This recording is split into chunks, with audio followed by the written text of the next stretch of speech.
আসসালামু আলাইকুম রহমতুল্লাহ। ছোট্ট একটি ভিডিওতে সবাইকে স্বাগতম। আজকে কথা বলবো রিচার্জেবল এসি সিলিং ফ্যান সম্পর্কে। এই ফ্যানটি আপনারা কীভাবে ব্যবহার করবেন সেই আলোচনা এই ভিডিওতে করব। তো আমার হাতে দেখে নিন যে এটা রিমোট আছে, রিমোট কন্ট্রোলের মাধ্যমে এই ফ্যানটি চলবে।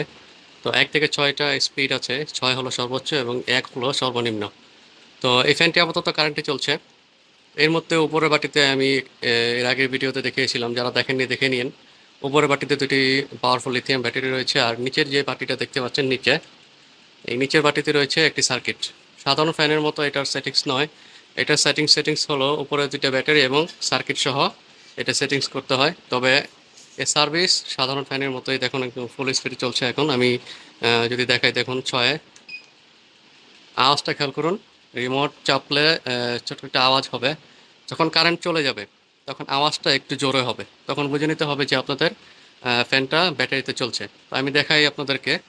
তো এখন ফ্যানটা কারেন্টে চলছে। আহ, এখন দেখুন যে এখানে ফ্যানের সুইচ আছে। আওয়াজটা খেয়াল করবেন। আমি যখন সুইচটা অফ করে দেব তখন এই ফ্যানের আওয়াজটা অনেক জোরে হবে। তো দেখুন, আহ, আওয়াজটা খেয়াল করুন, জোরে একটা আওয়াজ হয়েছে। আর ফ্যানটা এখন স্লো স্পিডে চলে আসবে। যখন কারেন্টে চলে যাবে তখন এই ফ্যানটা স্লো স্পিডে চলে আসবে। এখন এই ফ্যানটা আপনার ব্যাটারিতে চলছে। স্পিড হলো 2-এ। এই স্লো স্পিডে ঘুরতে থাকবে। ফ্যানটা কখনো বন্ধ হবে না আপনি যদি বন্ধ না করেন রিমোটের মাধ্যমে। আহ, তা এখন খেয়াল করুন, এই ফ্যানটা এখন ব্যাটারিতে চলছে একদম স্লো স্পিডে। যখন কারেন্ট চলে যাবে অটোমেটিকলি এটা স্লো স্পিডে চলে আসবে। আপনি চাইলে তখন বাড়িয়ে নিতে পারেন। দেখুন যে আমি এখন রিমোটের মাধ্যমে এটাকে সর্বোচ্চ গতিতে চালাবো, যে 6 হলো সর্বোচ্চ স্পিড।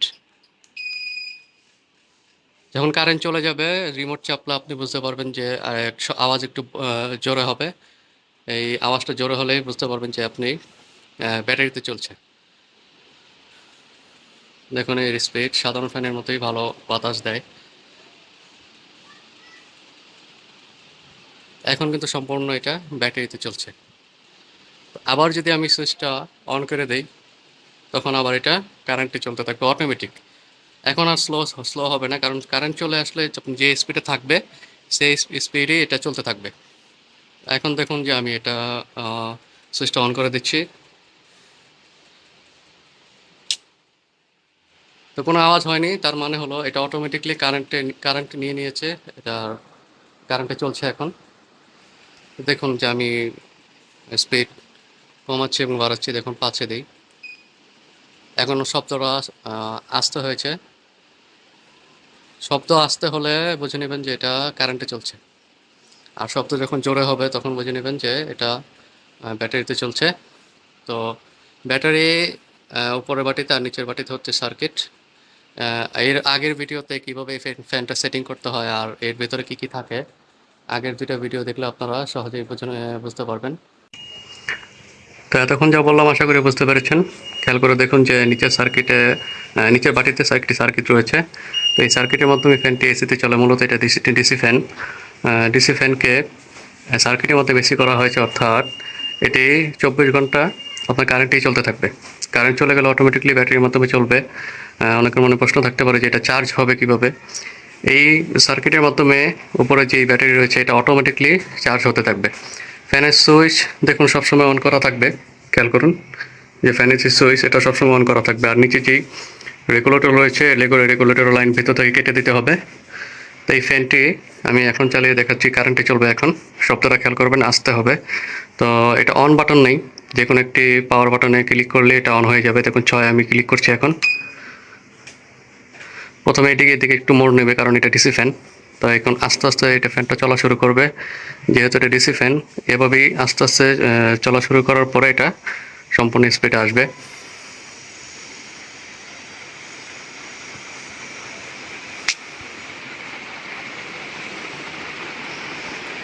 এই ফ্যানটি অনেকের মনে প্রশ্ন জাগতে পারে এই ভিডিওতে যে এই ফ্যানটি কতক্ষণ চলবে কারেন্ট চলে যাওয়ার পরে। তো আমি আমার ইউটিউবের প্রথম ভিডিওতে এই বিস্তারিত আলোচনা করেছি যে কারেন্ট চলে যাওয়ার পরে কত স্পিডে চালালে কতক্ষণ ব্যাকআপ দেবে, সেটি আমি রিমোটের মাধ্যমে দেখিয়ে দিয়েছি। সেই ভিডিওতে আপনারা গিয়ে দেখে আসতে পারেন যে কারেন্ট চলে যাওয়ার পরে ব্যাটারিতে কত স্পিডে চালালে কতক্ষণ ব্যাকআপ দেবে সেটি আমি বলে দিয়েছি। তো এই ফ্যানটা মূলত চায়না থেকে ইম্পোর্ট করা। বাংলাদেশ প্রেক্ষাপটে যেহেতু বারবার কারেন্ট চলে যায়, সবার পক্ষে আইপিএস কেনার সামর্থ্য নেই, সেই হিসেবে আইপিএস এর বিকল্প হিসেবে চাইনিজরা এটা তৈরি করেছে।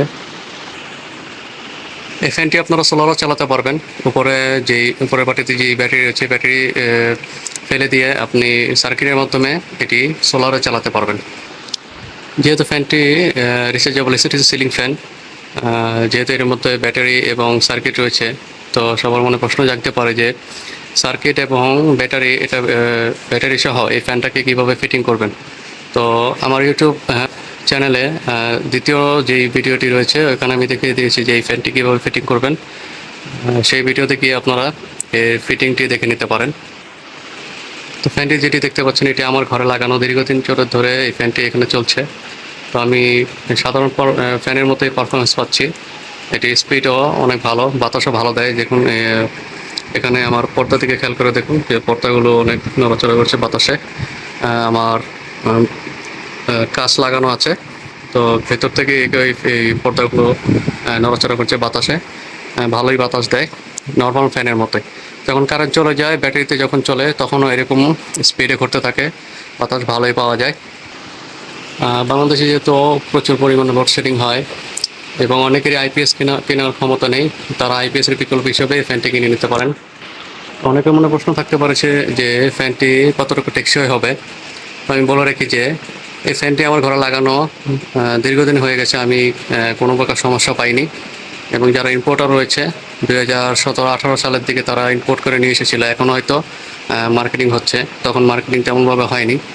তো তাদের ঘরে যে ফ্যানগুলো আছে অনেক পুরনো হয়ে গেছে, তখন থেকেই 4-5 বছর ধরে কোনো প্রকার সমস্যা দেখা দেয়নি তাদের। তো ফ্যানটি আসলে এরকমই টেকসই হবে, দীর্ঘদিন ধরে চলে। সাধারণভাবে এটা সাধারণ ফ্যানের মতোই দীর্ঘদিন চলতে থাকে। ভিডিওতে যেভাবে দেখালাম আশা করি সবাই বুঝতে পেরেছেন যে এই ফ্যানটি কীভাবে সার্ভিস দেয়। ফ্যানটি আপাতত আমাদের কাছে স্টকে নেই, যখন আবার ফ্যানটি স্টকে আসবে আমরা আরেকটি ভিডিওতে জানিয়ে দিব, তখন আপনারা নিতে পারবেন ইনশাআল্লাহ।